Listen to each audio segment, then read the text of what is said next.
Students, plant pathology में lesson number 8 है सब डिवीज़न बेसिडियोमाइकोटीना। तो सब डिवीज़न बेसिडियोमाइकोटीना में 5 सदस्य होते हैं, जो कि पहला है पक्सिनिया, दूसरा है मेलाम्पसोरा,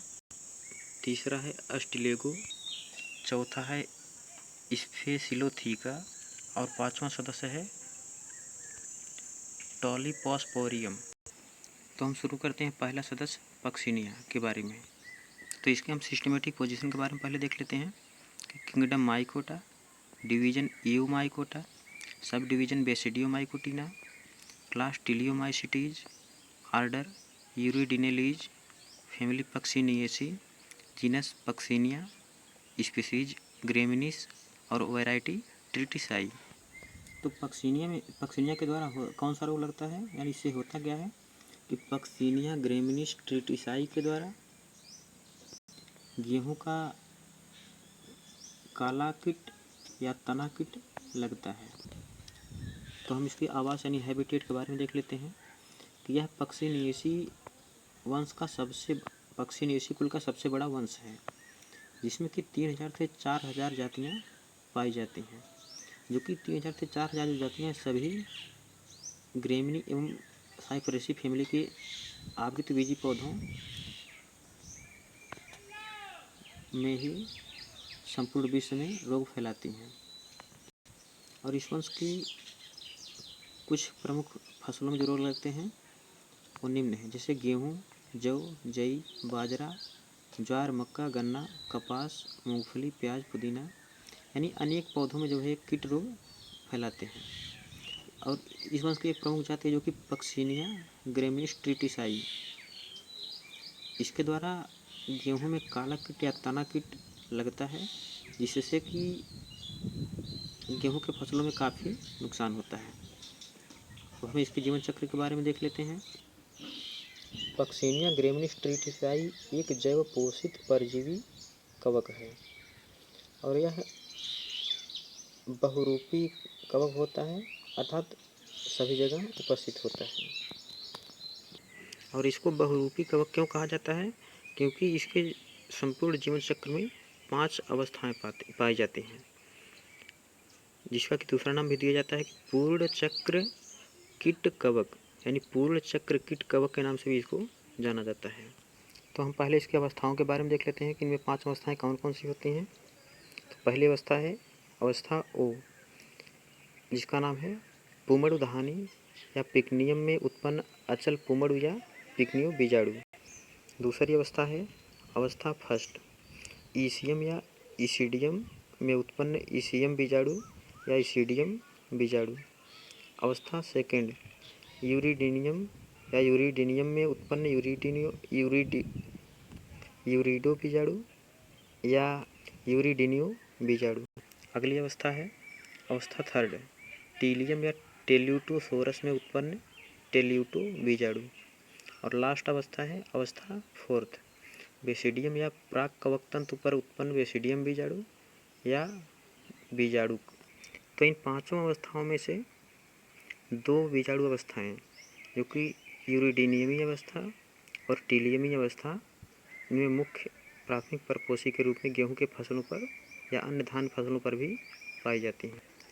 तो इसमें जो सबसे पहले अवस्था होती है और सबसे पहले नंबर की अवस्था है अवस्था सेकेंड, इसका कि नाम है यूरिडिनियम या यूरिडियम में उत्पन्न यूरिडिनियो बीजाणु या यूरिडो बीजाणु अथवा यूरिडिनियमी अवस्था। तो इस अवस्था में होता क्या है, गेहूं के पौधे पर उत्पन्न यूरिडिनियम स्फोट यानी धब्बा एक स्वतंत्र संक्रमण से उत्पन्न सीमित कवकजाल पर बनता है। कवकजाल के कवक तंतु शाखित पटयुक्त अंतराकोशिक द्विकेंद्रकी एवं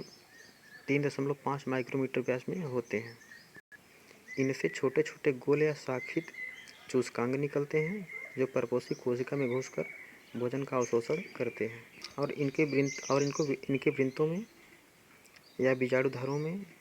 वृद्धि होती है,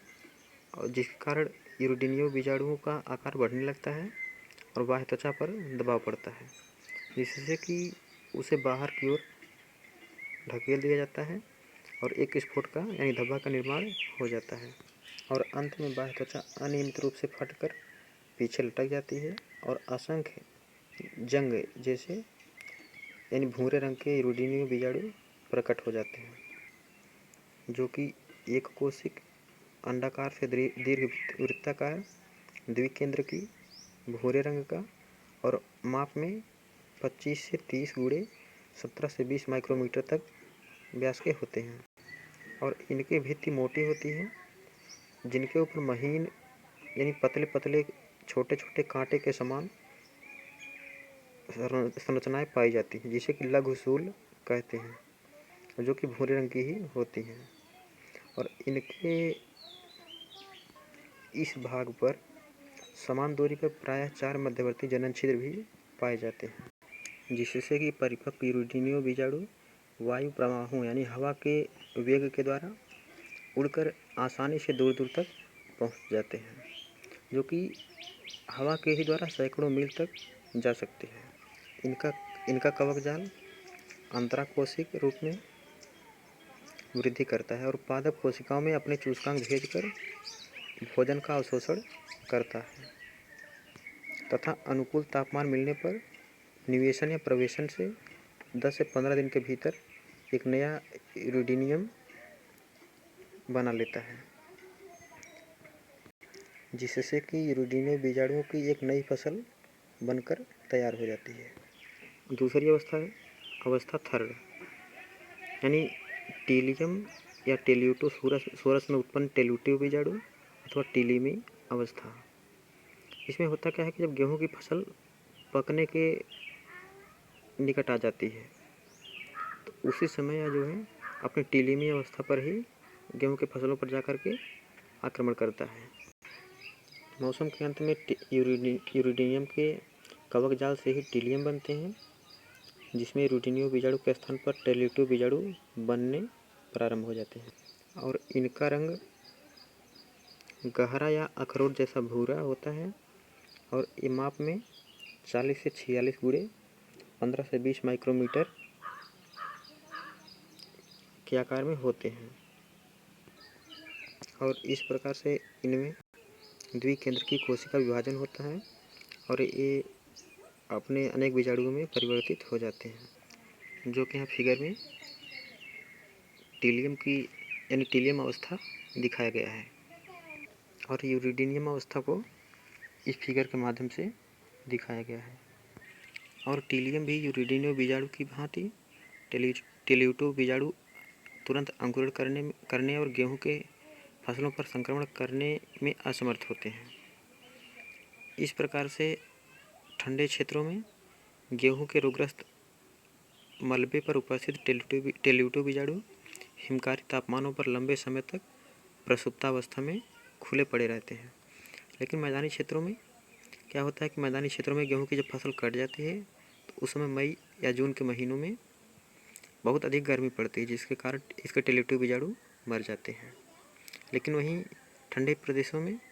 गर्मी कम पड़ने के कारण इनके टेल्यूटिव बीजाणु नहीं मर पाते हैं और वे उसी अवस्था में सुसुप्त अवस्था में पड़े रहते हैं। कई महीनों तक अंकुरण न करके उसी अवस्था में पड़े रहेंगे और पुनः तापमान पाने पर अंकुरण करके अपना नया कवक जाल बनाना प्रारंभ कर देते हैं। अब इसकी तीसरी अवस्था है अवस्था फोर्थ,